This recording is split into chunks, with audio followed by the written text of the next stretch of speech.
Minha irmã Briana enviou a mensagem às 10h42 da manhã. Ela dizia: por favor, não chegue cedo no local para as fotos oficiais. Sinceramente, seu visual inteiro está meio simples.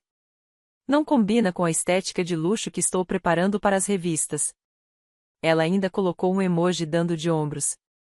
Eu não fiquei chocada. Não joguei o celular pela sala. Apenas calculei o retorno sobre o investimento da minha dignidade e achei que não valia a pena. Respondi com uma palavra: entendido. Depois, entrei no portal do local e solicitei o reembolso dos $85.000 que havia depositado secretamente. 1 hora depois, o casamento foi cancelado.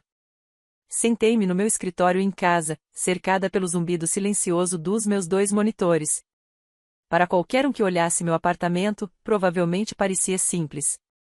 Eu alugava um apartamento de 1 quarto em um prédio antigo porque preferia tetos altos a aluguéis altos. Dirigia um sedã de 6 anos porque já estava quitado. Meus móveis eram de estilo mid-century modern, mas eu mesma havia restaurado a maioria deles. No mundo da minha irmã Briana, valor era algo que você usava no corpo ou postava no Instagram. No meu mundo, valor era liquidez, juros compostos e a capacidade de dormir à noite sem dívidas. Li a mensagem dela mais uma vez, analisando não como irmã, mas como uma contadora forense procurando uma discrepância. Você é pobre demais. A lógica era fascinantemente falha.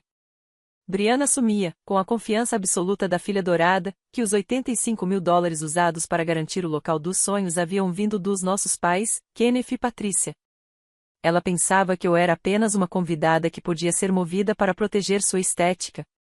Ela não sabia que, 3 meses atrás, nosso pai me chamara em pânico, admitindo que não tinha dinheiro para o depósito, implorando para que eu adiantasse a quantia para que ele não perdesse a face diante da família rica do noivo. Eu havia transferido o dinheiro diretamente para o local, salvando-o da humilhação. Nem mesmo pedi um obrigado. Apenas arquivei o recibo, mas a mensagem de Briana acabará de anular o contrato. Não senti tristeza. Senti a clareza fria e precisa de um auditor descobrindo um erro massivo nos livros contábeis. Abri uma nova aba no navegador e acessei o portal do cliente da propriedade Vanderbilt em Newport, Rhode Island. A tela de login me cumprimentou com uma foto do gramado bem cuidado onde Briana planejara tirar as fotos das quais eu agora estava proibida. Digitei meu nome de usuário e senha. Acesso concedido. O painel carregou, exibindo o relógio regressivo, 4 dias até o seu dia dos sonhos. Abaixo, o resumo financeiro, depósito do local, $60.000. Status, pago. Retentor do buffet secundário, $25.000. Status, pago. Saldo total, 0. Fitei os números. Aquelas eram minhas economias. 5 anos de semanas de 60 horas, férias puladas e almoços de marmita. Era o sinal para uma casa que eu ainda não havia comprado porque estava ocupada demais buscando a aprovação da família. Mudei o mouse para a aba de métodos de pagamento. Minha conta bancária pessoal era a única listada. Havia um pequeno botão cinza no canto inferior direito, escrito a cancelar reserva e solicitar reembolso. O site exibiu um aviso: cancelamentos feitos em até 30 dias estão sujeitos a uma taxa de processamento de 5%. O saldo restante será devolvido imediatamente à forma de pagamento original. Esta ação não pode ser desfeita. Deseja prosseguir? Não hesitei. Calculei a perda de 5% como um gasto necessário pela liberdade. Saiu mais barato do que uma sessão de terapia. Cliquei em confirmar. A tela carregou por 3 segundos agonizantes. Então a página se atualizou. O relógio regressivo desapareceu. O status mudou de confirmado para cancelado. Uma faixa verde no topo dizia: processado. Aguarde de 3 a 5 dias úteis para que os fundos apareçam. Encostei-me na cadeira. O quarto estava perfeitamente silencioso. Tomei um gole do meu café, ainda quente. Não houve gritos nem brigas. Foi apenas um clique. Mas naquele silêncio, senti o deslocamento de placas tectônicas. A base do estilo de vida deles acabará de evaporar, e eles ainda se preocupavam com a estética. Fechei o laptop. Estava feito. Reclinei na cadeira, o silêncio do meu apartamento envolvendo-me como um cobertor pesado. Era um contraste brutal com o barulho na minha cabeça, onde memórias se repetiam como um vídeo corrompido. Por que eu havia feito aquilo? Por que paguei $85.000 por uma festa na qual nem era bem-vinda? A resposta não era simples. Não se tratava apenas de generosidade. Era condicionamento. Fechei os olhos e deixei minha mente voltar não para a semana passada, mas para 15 anos atrás. Eu tinha 17 anos. Era uma terça-feira à noite, e a cozinha cheirava a frango assado e tensão não dita. Meu pai, Kenneth, estava à cabeceira da mesa, cortando a carne com golpes precisos e carregados de raiva. Ele acabará de perder mais um cliente, um mal-entendido, como ele chamava, mas mesmo assim eu sabia que era incompetência disfarçada de má sorte. Minha mãe, Patrícia, tomava seu vinho, os olhos alternando entre ele e o espaço vazio onde o dinheiro deveria estar.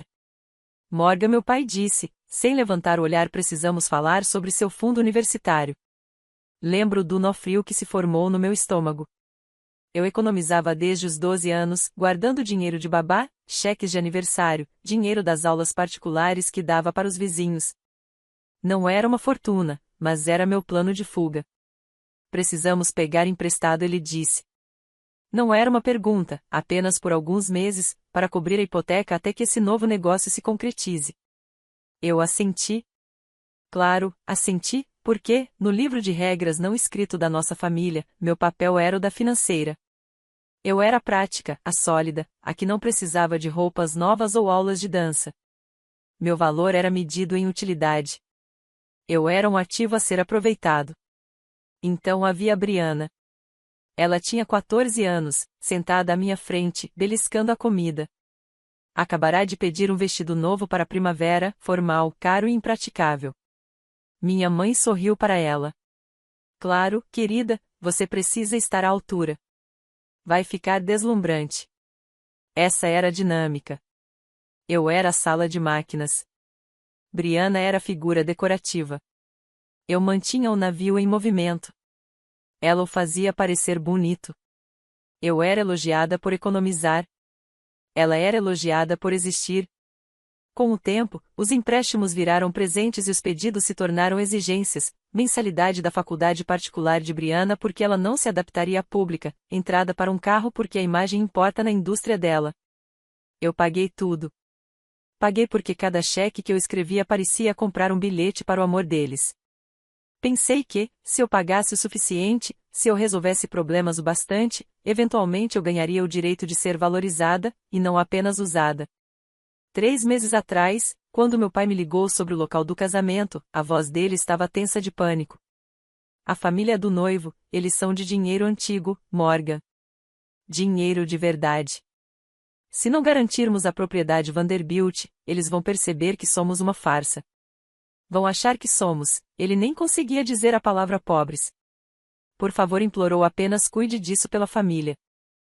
E eu cuidei. Transferi $85.000 das minhas economias diretamente para o local. Disse a mim mesma que estava salvando meu pai da humilhação. Disse a mim mesma que estava sendo uma boa filha.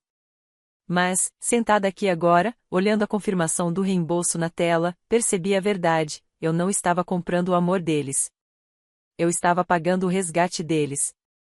Estava presa em um ciclo de normalizar a crueldade deles, me convencendo de que ser o suporte financeiro para o ego deles era uma forma de intimidade. Não era. Era exploração. Eles não me amavam pelo que eu era. Amavam-me pelo que eu podia consertar. E Brianna? Brianna tinha aprendido essa lição perfeitamente. Para ela, eu não era uma irmã. Eu era um recurso. Um recurso que cumpriu seu propósito e agora podia ser descartado porque não combinava com a estética. A percepção não doeu. Ela clareou. A dor da mensagem "você é pobre demais" não era apenas um insulto. Era uma revelação. Eles realmente acreditavam que eu estava abaixo deles, mesmo enquanto se apoiavam nos meus ombros para alcançar os patamares que afirmavam merecer. Abri os olhos. O apartamento ainda estava silencioso, mas não parecia mais solitário. Parecia limpo. Passei 32 anos construindo uma base para pessoas que nunca me deixariam entrar na casa. Hoje, eu havia recuperado meus tijolos. 2 horas depois, a onda de choque chegou. Meu celular vibrou na mesa, tremendo com a energia frenética de um inseto preso. Briana, depois minha mãe, depois meu pai, depois Briana de novo. Deixei tocar. Observei a tela se iluminar com os nomes deles, sentindo um estranho distanciamento, como se estivesse assistindo a um documentário sobre predadores percebendo que a presa desapareceu. Finalmente, uma notificação de voicemail apareceu. Era Kenneth. Apertei o play, mantendo o volume baixo. Morgan, houve um erro com o local. Eles acabaram de ligar para Briana dizendo que a reserva foi cancelada por falta de pagamento. Conserte isso imediatamente. Estamos parecendo idiotas. A mãe do Tyler está fazendo perguntas. A voz dele não era de pedido de desculpas. Era de irritação. Ele realmente acreditava que se tratava de um erro administrativo, um problema no sistema, que eu, a filha, suporte técnico e caixa eletrônico da família, era responsável por corrigir. Ele não conectou os pontos. Nem por um segundo pensou que a filha pobre que ele acabará de permitir ser insultada tinha o poder de derrubar todo o show. 10 minutos depois, outro voicemail. Desta vez, de Briana. Ela não estava irritada. Estava histérica. Morgan, atende. O buffet acabou de me enviar um e-mail. Disseram que o retentor foi cancelado. O que está acontecendo? Você hackeou a conta? Conserte agora. Sorri, com uma curva pequena e fria nos lábios. Hackeou a conta. A ironia era deliciosa. Eles presumiram que eu havia roubado o acesso, sem considerar sequer uma vez que eu era dona da conta porque eu a havia financiado. As chamadas continuaram. Meu celular estava quente ao toque. Silenciei e virei-o para baixo. Imaginei a cena em Newport, o gerente do local, educado, mas firme, explicando que, sem o depósito, a data estava liberada, o coordenador do buffet lamentando informar que as lagostas não seriam encomendadas, o pânico se espalhando pela bolha perfeitamente curada deles como tinta na água. Eles estavam em completo desespero. Eu sabia exatamente o que eles estavam fazendo, conferindo cartões de crédito estourados, ligando para bancos que iriam negar os pagamentos, tentando encontrar liquidez em uma vida construída sobre alavancagem. Kenneth estava suando em seu terno de linho, inventando desculpas para os pais de Tyler sobre um erro bancário. Patrícia tentava freneticamente acalmar Briana, que provavelmente estava hiperventilando por causa da interrupção no lançamento de suas postagens no Instagram. E eu? Eu estava sentada no meu apartamento simples, bebendo um copo de água e observando o sol se mover pelos tacos do chão. Eu não tinha terminado. Aquilo era apenas o pânico estético. O golpe de verdade ainda estava por vir. Eles ainda pensavam que se tratava de dinheiro. Não percebiam que era sobre exposição. Abri meu laptop novamente. Era a hora da escalada profissional. Eu não iria gritar de volta. Não entraria em uma guerra de mensagens. Eu iria falar a única língua que eles respeitavam, documentação. Abri um novo documento e digitei o cabeçalho, aviso de separação financeira e reivindicação de bens. Soava oficial. Soava definitivo. Comecei a digitar, os dedos voando pelas teclas com a precisão de um pianista executando um requiem. Esta carta serve como notificação formal de que todos os fundos previamente alocados para o evento programado para o dia 15 de junho na propriedade Vanderbilt foram retirados pelo titular da conta, Morgan. Esta ação é uma resposta direta à comunicação escrita recebida em 11 de junho referente aos termos excludentes de participação. Anexei a mensagem de texto. Anexei o recibo da transferência bancária mostrando o reembolso. Anexei a confirmação do depósito original. Então fiz algo mesquinho, mas necessário. Adicionei uma linha no final. Por favor, dirijam todas as futuras consultas financeiras aos beneficiários primários do evento, Kenneth e Patrícia, pois não sou mais parte interessada nesta empreitada. Salvei o documento como PDF. Dei o título de A Fatura. Depois abri meu e-mail. Digitei o endereço de Briana, depois o de Kenneth, depois o de Patrícia e, com a mão firme, adicionei mais um destinatário na linha de CCO, Tyler, o noivo. Era a opção nuclear. Tyler não sabia a verdade sobre o dinheiro. Ele achava que meus pais estavam financiando o casamento como um presente. Achava que estava se casando com uma família abastada. Enviar aquilo para ele não era apenas cancelar o casamento. Era acender um alerta no meio da fraude deles. Pairando sobre o botão de enviar, meu coração nem acelerou. Eu não tinha medo das consequências. Eu era a consequência. Cliquei em enviar. O e-mail desapareceu. O pânico estético estava prestes a se transformar em uma auditoria forense e eu era a única com os recibos. Não fechei o laptop depois de enviar o e-mail. Isso teria sido uma reação emocional, um momento de mic drop. Eu não faço mic drops. Eu preservo dados. Eu conhecia minha família. No momento em que percebessem que eu havia destruído a narrativa deles, tentariam apagar as evidências. Eles iriam deletar e-mails, triturar documentos e me fazer duvidar de que eu havia imaginado tudo aquilo. Mas eu era uma contadora forense. Sabia que a encenação sempre é mais descuidada que o crime. Abri o drive familiar compartilhado. Eu havia configurado para eles 5 anos atrás, para gerenciar documentos fiscais e escrituras de propriedades. Ainda tinha acesso administrativo. Meus dedos se moveram pelo trackpad com eficiência prática. Selecionar tudo. Baixar. Arquivar. Enquanto a barra de progresso avançava lentamente, comecei a vasculhar a pasta de planejamento do casamento que minha mãe havia compartilhado comigo meses atrás, quando ainda precisavam que eu organizasse contratos de fornecedores. Queria garantir que tinha uma cópia do contrato do buffet que eu acabará de anular. Passei pelos mood boards e pelas simulações florais, até que um nome de arquivo chamou minha atenção: Wire Confirmation. Vanderbilt Kenneth PDF. Franzi o senho. Eu não havia criado aquele arquivo. Cliquei para abrir. Era um recibo de transferência bancária, datado de 3 meses atrás. Parecia oficial. Mostrava uma transferência de $85 mil para a propriedade Vanderbilt. Mas o remetente não era eu. Era Kenneth e Patrícia. Aproximei-me da tela, ampliando para 200%. A fonte do nome do remetente estava ligeiramente pixelada em comparação com o logotipo do banco. O alinhamento da data estava fora por talvez 1 milímetro. Para um leigo, parecia perfeito. Para uma auditoria, parecia um crime. Verifiquei os metadados do arquivo. Criado no Adobe Photoshop. Autor, Briana. Reclinei na cadeira, soltando o ar dos pulmões.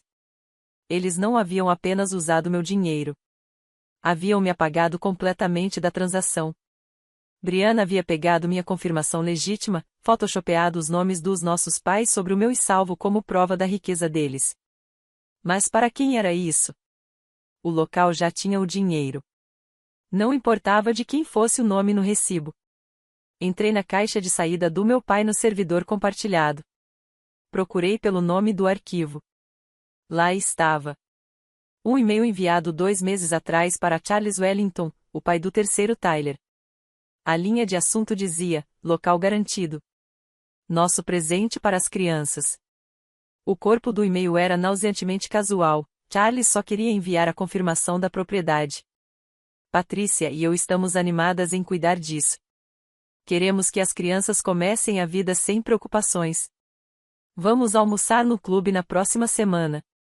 A percepção me atingiu como um golpe físico. Não se tratava apenas de um casamento. Era um esquema Ponzi de status social. Kenneth estava quebrado. Não tinha liquidez. Mas precisava que os Wellington, a família de dinheiro antigo de Tyler, acreditassem que ele era igual a eles. Ele havia usado minhas economias para comprar seu espaço nesse círculo, alegando meu capital como se fosse dele. E isso significava que meu reembolso não tinha apenas cancelado uma festa. Ao retirar aquele dinheiro, o sistema automatizado do local teria enviado um aviso de pagamento cancelado aos contratantes. Mas, como eu tinha colocado Tyler em CCO no meu aviso de separação financeira, ele estava prestes a ver duas realidades conflitantes, meu recibo real mostrando que eu paguei e o recibo falso do pai dele mostrando que Kenneth pagou. A matemática não batia. E quando pessoas ricas veem matemática que não bate, elas não ficam com raiva. Elas recorrem à lei. Olhei para a tela, para a falsificação no Photoshop que estava prestes a destruir a reputação do meu pai muito mais completamente do que qualquer boato poderia. Eu não apenas o expus como pão duro. Eu o expus como fraude. Salvei o arquivo na área de trabalho. Arrastei-o para uma pasta intitulada Evidências. Meu telefone começou a tocar de novo. Desta vez, não era Brianna. Não era minha mãe. Era o telefone fixo da casa dos meus pais, aquele que eles só usavam em emergências. Não atendi. Apenas observei a luz piscar, fria e constante, como um farol de alerta em uma costa da qual eu já estava me afastando. Eu tinha a planilha. Eu tinha a verdade. E agora eu tinha o golpe final. A batida na minha porta aconteceu às 21 horas. Não era o bater agressivo de um pai vindo disciplinar uma criança. Era um som fraco, hesitante, do tipo que alguém faz quando sabe que está invadindo a paciência de quem há muito se esgotou. Abri a porta. Kenneth e Brianna estavam no corredor. Pareciam refugiados de uma revista de estilo de vida que havia saído de circulação. Meu pai, normalmente uma torre de arrogância e perfume, parecia encolhido dentro do terno de linho. A gravata estava frouxa, a gola desabotoada. Ele parecia velho. Brianna estava ainda pior. A estética de luxo havia desaparecido. Seus olhos estavam vermelhos, o rosto manchado sem a luz do ring light. A postura, totalmente caída. Os Wellingtons desistiram, disse Kenneth, com a voz rouca. Charles me ligou há 1 hora. Viu o e-mail. Viu as discrepâncias. Cancelou o casamento. Encostei-me no batente da porta, cruzando os braços. Não os convidei a entrar. Meu apartamento, aquele espaço simples que eles desprezaram por anos, de repente parecia uma fortaleza. Podemos consertar isso, sussurrou Brianna, dando um passo à frente. Se você transferir o dinheiro de volta agora, se enviar uma correção dizendo que foi um mal-entendido, podemos dizer que foi um erro bancário, podemos salvar a data. Ela estendeu a mão para tocar meu braço, trêmula. Morgan, por favor. É meu casamento. É tudo. Olhei para eles, olhei de verdade, e senti uma sensação estranha me invadir. Não era raiva. Não era satisfação. Era pena. Durante toda a minha vida, eu tinha sido intimidada por aquelas pessoas. Eu tinha me curvado diante da voz estrondosa do meu pai e do julgamento gelado da minha irmã. Acreditei que a arrogância deles era uma qualidade intrínseca, um superpoder que eu não possuía. Pensei que eles eram melhores do que eu porque agiam melhor do que eu. Mas ali, sob a luz fluorescente do corredor, finalmente entendi a mecânica do poder deles. Não era real. Era alugado. A confiança deles, o status, a capacidade de me menosprezar, tudo havia sido comprado. E eu é que tinha pago a conta. Eles eram como atores que não percebiam que a peça havia sido cancelada. Sem meu capital sustentando a performance, eles não eram o patriarca e a princesa. Eram apenas duas pessoas quebradas em roupas caras que nem podiam bancar a limpeza a seco. A autoridade deles era um serviço por assinatura e eu acabará de cancelar a renovação automática. Não vou enviar uma correção, disse. Minha voz estava baixa, mas no silêncio do corredor soou como uma queda de martelo, porque não havia erro. Você está nos arruinando. Kenneth soltou, um lampejo da velha raiva tentando se acender, mas apagando por falta de combustível. Você sabe o que fez? Os Wellingtons acham que sou um mentiroso. Você é um mentiroso, pai disse. Você forjou um documento bancário. Isso não é um mal-entendido. Isso é fraude. E eu não vou mais ser cúmplice disso. Kenneth recuou como se eu o tivesse atingido. Olhou para Brianna, depois de volta para mim, procurando uma alavanca, um botão para apertar. Mas ele havia arrancado as engrenagens anos atrás. Não tinha mais influência alguma. Sem mensalidade para ameaçar, sem aprovação para reter, sem herança para balançar. Ele estava vazio. Morgan disse, com a voz quebrando: somos família. Eu sei, respondi. Por isso não vou chamar a polícia por causa da falsificação. Considere isso meu presente de casamento. Afastei-me. Não bati a porta. Não precisava. Apenas fechei-a suavemente, mas firmemente, apagando de uma vez a visão do desespero deles. A fechadura clicou. Era o som mais alto do mundo. Apoiei a testa na madeira fria da porta, ouvindo o silêncio do outro lado. Não houve mais batidas, nem mais pedidos. Eventualmente, ouvi o din do elevador, seguido pelo pesado deslizar metálico das portas se fechando. Eles se foram. Voltei para minha mesa e peguei meu celular. Não conferi chamadas perdidas nem percorri as mensagens frenéticas que se acumularam na última hora. Abri a lista de contatos. Toquei em Ampai. Desci até o final e selecionei bloquear contato. Fiz o mesmo com a mãe. Depois Briana. Não foi um ato de agressão. Foi um ato de higiene. Eu estava desinfetando minha vida do vírus que me adoecera por 32 anos. 3 dias depois, meu celular apitou com uma notificação do app do banco, depósito direto recebido, $85.000. Fitei o número. Eram apenas pixels na tela, mas meu peito se abriu de uma forma que eu não esperava. Não parecia ganhar na loteria. Parecia respirar depois de uma década debaixo d'água. Aquele dinheiro não era apenas moeda. Era meu tempo. Cada noite tarde no escritório, cada fim de semana auditando planilhas, cada momento de autonegação que eu suportei para construir uma rede de segurança que eles tentaram transformar em rede de descanso. Transferi os fundos imediatamente para uma conta poupança de alto rendimento que havia aberto naquela manhã, em um banco que minha família nem sabia que existia. Chamei a conta de A Fortaleza. Sentei-me no meu sofá mid-century, aquele que eu mesmo lixei e invernizei. O sol da tarde entrava pelas janelas, iluminando partículas de poeira dançando no ar. Estava quieto, um silêncio profundo e ressonante que se assentava nos meus ossos. Durante anos eu havia vivido com uma corrente invisível ao redor do meu pescoço. Era uma pesada corrente enferrujada que conectava meu valor próprio diretamente à aprovação deles.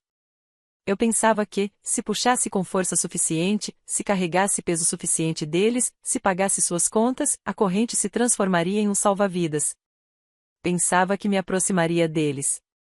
Mas, sentada aqui na paz da minha reconquista, percebi a verdade. A corrente não me prendia a eles. Ela me prendia para baixo. Ao devolver aquele dinheiro, eu não havia apenas cancelado uma transação. Eu havia rompido o elo. Eu agora era inútil para eles. Não tinha mais utilidade a oferecer. Não era a financiadora, a solucionadora ou o bode expiatório. Eu era apenas Morgan. E, para eles, Morgan sem dinheiro não era nada. E estava tudo bem. Na verdade, era lindo. Ser inútil para pessoas que te usam é a forma suprema de liberdade. Olhei ao redor do meu apartamento simples. Vi os livros que amava, as plantas que mantinha vivas, o espaço limpo e descomplicado que custava exatamente o que eu podia pagar. Minha irmã e meu pai estavam em algum lugar lá fora, afogados em um estilo de vida que não podiam sustentar, correndo atrás de um status que acabará de evaporar, presos numa prisão da própria pretensão. Eles eram ricos aos olhos do mundo, mas moral e financeiramente falidos. Eu era pobre aos olhos deles, mas estava solvente. Estável. Livre. Respirei fundo, deixando o ar encher meus pulmões por completo. Eu havia comprado minha própria paz de espírito, e valeu cada centavo. Se você já precisou comprar sua própria paz de espírito, compartilhe esta história. Você não está sozinho.